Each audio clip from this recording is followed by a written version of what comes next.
Hello बंधु बान्धवीসকল স্বাগতম জনাইছো আজিৰ ভিডিঅ'টোলৈ। আজি বনাইছো পুঁই শাকৰ এটা ৰেচিপি আৰু এই ৰেচিপিটোত মই পুঁই শাকৰ গুটি আৰু পাত দুয়োখিনিয়ে ব্যৱহাৰ কৰিছো আৰু প্ৰথমতে এইখিনি ধুই লৈছো আৰু এতিয়া গুটিখিনি যেহেতু ডাঙৰ ডাঙৰ গুটি লৈছো ইয়াক সৰু সৰুকৈ কাটি ললো আৰু পাতকেইখিলাও সৰুকৈ কাটি ললো আৰু এতিয়া এইখিনি বনাবৰ কাৰণে গেছত কেৰাহীখন বহাই দিছো।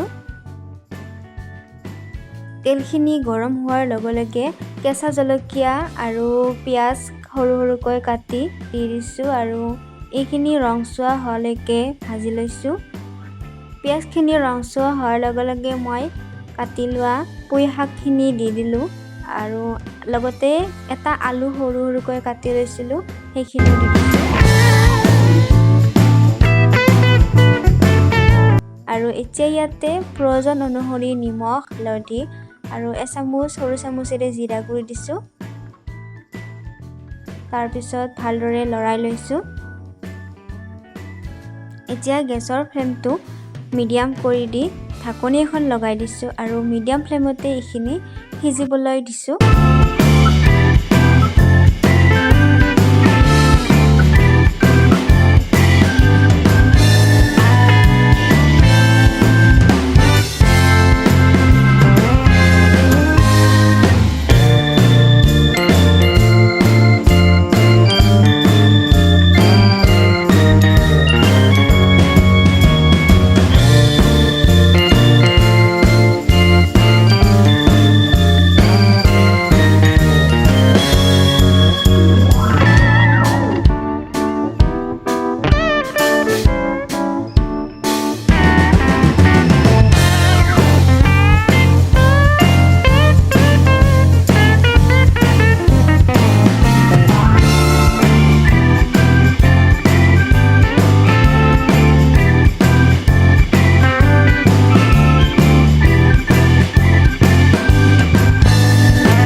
ভিডিঅ'টো চাই কেনে পালে শেষত জনাবলৈ নাপাহৰিব।